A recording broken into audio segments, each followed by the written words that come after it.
Hello children, today we are going to learn polynomials. Chapter 2, class 10. Okay, first of all let's understand what do you mean by polynomial. Polynomial is a word made up of two words, polynomial. Poly means many and nomial means terms or parts. So basically, polynomial in total means many parts or many terms. Now, what do we mean by these terms? What are terms first of all? Let's try to understand what are terms. So, you have already studied algebraic expressions in your previous class. Let me take some examples. Suppose I take 2x plus 3y minus z here. Here, I have two signs with me. One is plus and one is minus. So in all, I have three terms here. Your terms are always connected. Your terms are always connected by plus or minus. Let me take one more example. 2x square y minus 3xy square plus 2xz minus 4y. Here I have how many signs? I have 1, 2, 3 signs which are dividing this whole expression into 1, 2, 3, 4 parts. So these 4 parts basically means I have 4 terms here. So all of you have understood what are terms? So if I have any expression which is having many parts, many terms is called a polynomial. Now let us understand some types of polynomials that we know. Now polynomials are classified on basis of two things. First is number of terms. So if I have only one term, I call it monomial. If I have two terms, I call it binomial. If I have three terms, I call it trinomial. And furthermore, we call them, in all they are called polynomials only. We can have more terms also, but they are not having any specific name here. So all of them are polynomials only, having one term, two term or three term. Let's take an example of one term. 3x, 5z, 4ab. Since they are not connected by any plus or minus sign, they are only one term here, so they are called monomial. Now if I have two terms, 2x plus 3y, 4xy minus 8z, a cube minus b cube. They all are having only one sign and they have two terms, so they are binomials. Three terms, x square plus y square plus z square.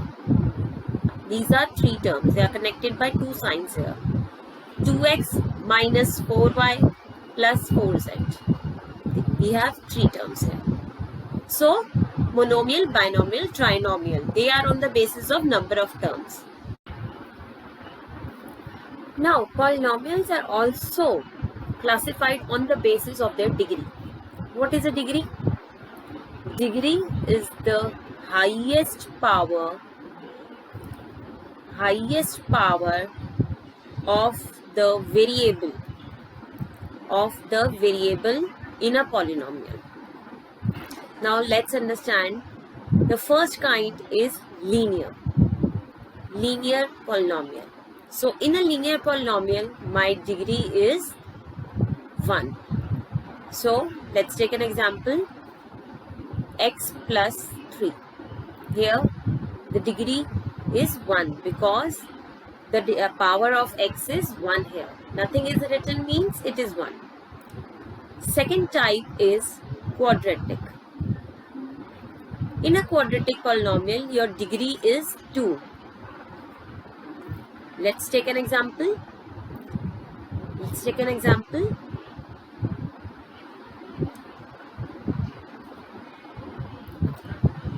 2x square plus 3x plus 5.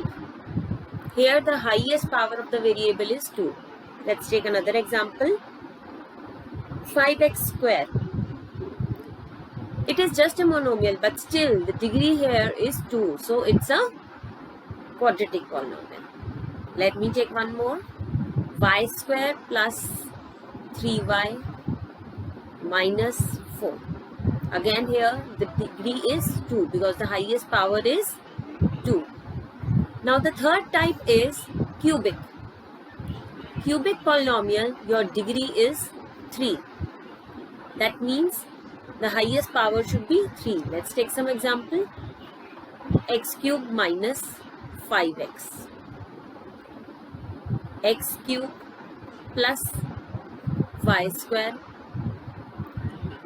3x square minus x cube. In every polynomial, the highest power is 3. So, here we have classified the polynomials in two broad categories. First was the number of terms and second was on the basis of degrees. Now let's learn value of a polynomial at a point. Let us suppose that we have a polynomial px is equal to 2x plus 5. Then what is the value of this polynomial at x is equal to 1 I want to find. So what we are going to do, we are just going to substitute x as 1. So everywhere we are going to substitute x as 1 and we get the value as 7. So what do we say? We say that the value of this polynomial at x is equal to 1 is 7. Okay. Now let's learn what is 0 of a polynomial. This we have already done in 9th class also. How to find the value of a polynomial and how to find the 0 of a polynomial. So for a 0 of a polynomial, what do we do? What is 0 of a polynomial? 0 of a polynomial is that value of x which gives me the answer 0. Particularly I want to say that point of x which gives the value of polynomial as 0. Let us take an example. Suppose I say tell me the 0 of x plus 5. So what value of x will give me answer as 0?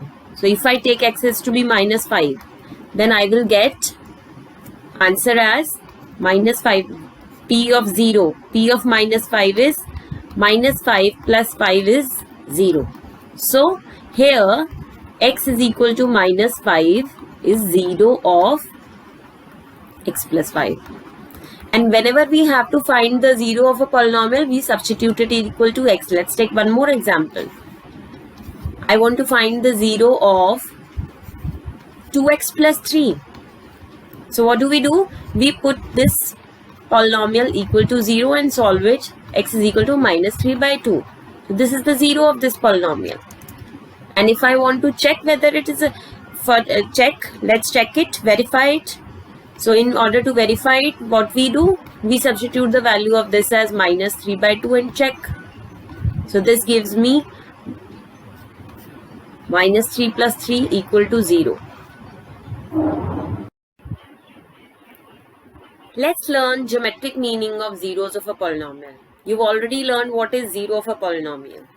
Algebraically, when I was talking zeros of a polynomial, I told you that it is that value at which the value of the polynomial becomes 0. That number which on substitution gives me the answer 0. But geometrical meaning means we are talking graphically here. That when we draw the graph of a polynomial, what do you mean by the 0 in that graph? Okay, so let's learn it with all the polynomials that we know: linear, quadratic, and cubic. And then we are going to generalize it for others also. Okay, so let's first of all take it a linear case. This is a linear polynomial. What is a linear polynomial? Which has degree 1. So I've already taken an example of a linear polynomial here. You can see I have taken y is equal to 2x plus 3, and you have already learned in class 9th how to draw the graph of a linear polynomial. The graphs of a linear polynomials are straight lines. So this is my graph of a linear polynomial. But in class 9, we also learned how to find the 0 of a polynomial. This is my graph, but I'm going to talk about algebraically also. When I used to find the 0 of a polynomial, what we used to do? We used to put this polynomial equal to 0 and then solve it. So what will I get my answer as? I'll get my answer as minus 3 by 2. So what does this mean? That we also denote y as px. This polynomial px is also denoted as y.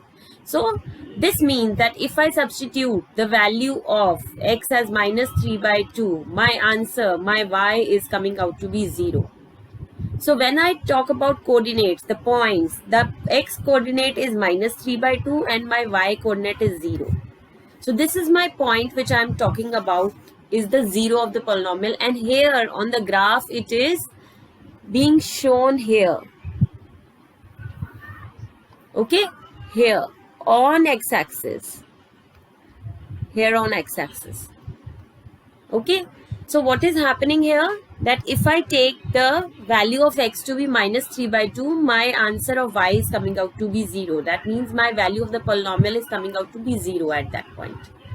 So the 0 here is denoted. The 0 here is denoted the point where the graph meets the x-axis. And my graph meets the x-axis here at this point, minus 3 by 2 comma 0. Let's take a quadratic polynomial now.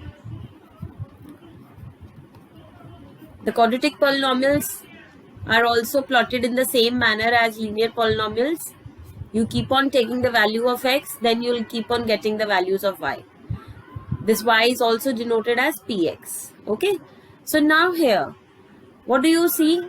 When I talk algebraically, without any graph, when I just solve it algebraically, what do? We put this polynomial equal to 0. And I think all of you have learned how to find the zeros or how to solve a quadratic polynomial. Sorry, this is x square. So middle term splitting we are going to do x square minus 4x plus x minus 4 equal to 0. And this comes out to be x plus 1, x minus 4. So either x plus 1 is equal to 0 or x minus 4 is equal to 0. Therefore, my two zeros are x is equal to minus 1 or x is equal to 4. So that means if I substitute x as minus 1 or x as 4, these two values, x as minus 1 and x as 4, my y will come out to be 0. You can see here on the graph also. Where is this graph intersecting the x-axis? It is intersecting at minus 1, because if I take x as minus 1, my answer is 0. If I take x as 4, my answer is 0. So here again, you can see it is intersecting at 2 points, minus 1 and 4. So both the things are matching. You can see if I solve it algebraically, it is giving me the same zeros, and when I'm doing it graphically, the graph is intersecting the x-axis at those points only. So the zeros are minus 1 and 4 here. Now let's take the case of a cubic polynomial. I have this cubic polynomial y is equal to x cube minus 4x. This again can be denoted as px is equal to y is equal to x cube minus 4x. Now if I solve it algebraically, I'm going to put it equal to 0. X cube minus 4x is equal to 0. So I take x common. I'm left with x square minus 4. So x square minus 2 square identity I'm using here.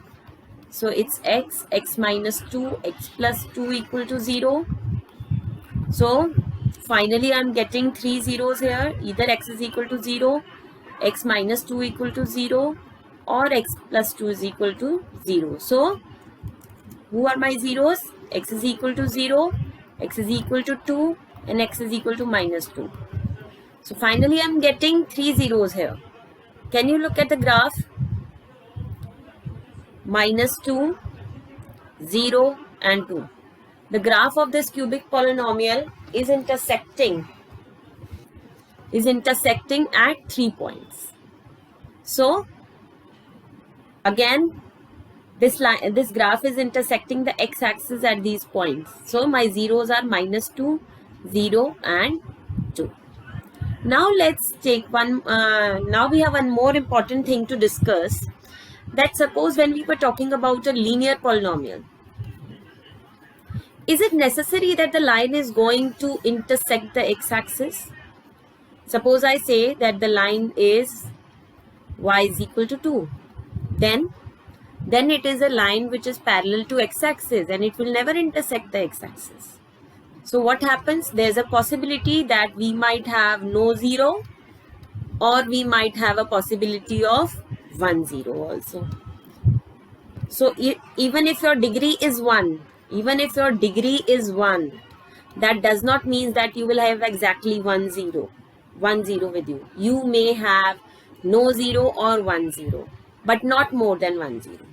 If we talk about quadratic polynomial, your degree is 2, and the graph is always of the shape, a U shape. This U shape is called as parabola. So it's not necessary that my U shape is going to intersect the x-axis. It may touch the x-axis like this. It may cut the x-axis like this. So what are the possibilities of 0? There may be no 0, there may be 1 0, and there may be 2 zeros. But I don't think so a U shape will intersect the x-axis at more than 2 points. So how many zeros are possible? 0 zeros, 1 0 or 2 zeros, but not more than that. And in the case of a cubic also, it may be possible that the degree is 3, but I can have 0 zeros, 1 0, 2 0, 3 0, but not more than that. So what do we conclude? That the degree will not decide how many zeros we have, but the degree can tell me at most how many zeros can I have. So we have an important result now related to this, which says any polynomial